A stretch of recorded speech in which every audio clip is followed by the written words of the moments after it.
Section 8 company அப்படின்னா என்ன?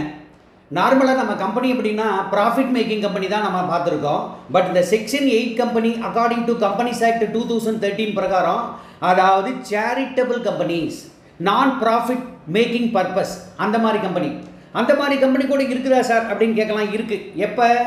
In order to promote art, commerce, education, social welfare, sports, research, religion and environmental protection, இந்த மாதிரி ஆப்ஜெக்டை develop பண்ணுறதுக்காக சில கம்பெனி ஸ்டார்ட் பண்ணால் அதுக்கு பேர் செக்ஷன் 8 கம்பெனி. அதனுடைய ஃபீச்சர்ஸ் என்ன அப்படின்னு பார்த்தீங்கன்னா, இதில் வர்ற ப்ராஃபிட் எல்லாமே அந்த ஆப்ஜெக்டிவை, என்ன ஆப்ஜெக்டிவோ அதை ப்ரமோட் பண்ணுறதுக்கு மட்டும்தான் யூஸ் பண்ணணும், வேறு எந்த பர்பஸுக்கும் யூஸ் பண்ணக்கூடாது. அதே சமயத்தில் டிவிடெண்ட் பேமெண்ட் வந்து ப்ரொஹிபிட்டட். நீங்கள் யாருக்கு, ஏன்னா இது வந்து நான் ப்ராஃபிட் கம்பெனி, அப்போ டிவிடெண்ட் நீங்கள் கொடுக்கக்கூடாது, இட் இஸ் ப்ரொஹிபிட்டட்.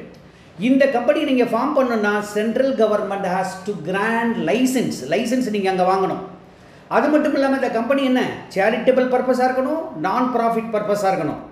அதே சமயத்தில் it can be formed as a private கம்பெனியாக இருக்கலாம், இல்லை பப்ளிக் கம்பெனியாக இருக்கலாம். அதே சமயத்தில் legal entity, separate legal entity company மாதிரி. இந்த members liability is limited. And then நீங்கள் சஃபிக்ஸ் அப்படின்னு சொல்கிறோம் இல்லையா, அந்த சஃபிக்ஸில் நீங்கள் இந்த செக்ஷன் 8 கம்பெனியில் ப்ரைவேட் லிமிட்டடோ இல்லை லிமிட்டடோ நீங்கள் போடக்கூடாது, அந்த வார்த்தையை நீங்கள் தவிர்க்கணும். சரி, ப்ரொசீஜர் ஃபார்மேஷன் என்ன அப்படின்னு பார்த்தீங்கன்னா, அதாவது நீங்கள் டிஜிட்டல் சிக்னேச்சர் சர்டிஃபிகேட் ஒன்று வாங்கணும், டைரக்டர் ஐடென்டிஃபிகேஷன் நம்பர் அது வாங்கணும். அது வந்து யாருக்குன்னா ப்ரப்போஸ்டு டைரக்டர்ஸ் எல்லாத்துக்கும் நீங்கள் வந்து டைரக்டர்ஸ் ஐடென்டிஃபிகேஷன் நம்பரும் டிஜிட்டல் சிக்னேச்சர் சர்டிஃபிகேட்டை வாங்கணும். அது இல்லாமல் நீங்கள் ஸ்பிக் E+ அப்படிங்கிறதுல நேம் ரிசர்வ் பண்ணணும். அதோடு நீங்கள் என்னென்ன செய்யணும்னா, memorandum of association INC certificate 13 அந்த ஃபார்மை ஃபில்அப் பண்ணி கொடுக்கணும், ஆர்டிகல்ஸ் ஆஃப் அசோசியேஷன்ஸ் 2.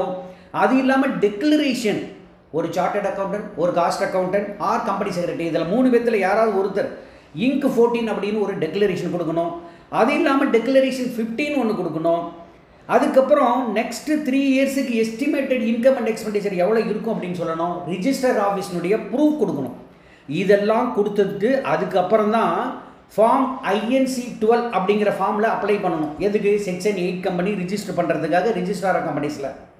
சரி, ரிவொகேஷன் ஆஃப் லைசன்ஸ். இப்போ இந்த சென்ட்ரல் கவர்மெண்ட் லைசன்ஸ் கொடுத்துருச்சு இல்லையா, அதுக்கு ரிவொகேட் பண்ணுறதுக்கு உண்டான பர்மிஷனும் இருக்குது, அதுக்கு பவரும் இருக்குது. எப்போ அப்படின்னா, இந்த section 8 company violates the conditions of the licence. எந்த லைசன்ஸுக்காக கொடுத்தாங்களோ, எந்த ஆப்ஜெக்ட்டுக்காக கொடுத்தாங்களோ அதை வயலேட் பண்ணாங்கன்னா அந்த கண்டிஷனை அப்போ ரிவோகேட் பண்ணலாம் சென்ட்ரல் கவர்மெண்ட். அதே சமயத்தில் ஆக்டிவிட்டிஸ் கான்ட்ரரி, இந்த ஆப்ஜெக்ட்டுக்கு ஆப்போசிட்டாக இருந்தால், இல்லை இந்த கம்பெனி ஆக்ட்ஸ் ஃப்ராடுலண்ட்லி, இந்த மாதிரி ஆக்ட் பண்ணாங்கன்னா ரிவோகேட் பண்ணலாம்.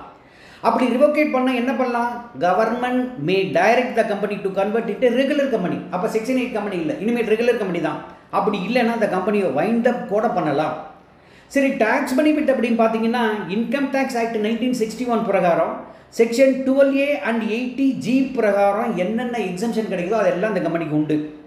அதே சமயத்தில் இந்த கன்வர்ஷன் செக்ஷன் 4 இருக்குது, ரூல் 21 to 23 ஆஃப் கம்பெனிஸ், அதாவது கம்பெனிஸ் இன்கார்பரேஷன் ரூல்ஸ் 2014, அது பிரகாரம் ரூல் நம்பர் 21லேருந்து 23 வரைக்கும்.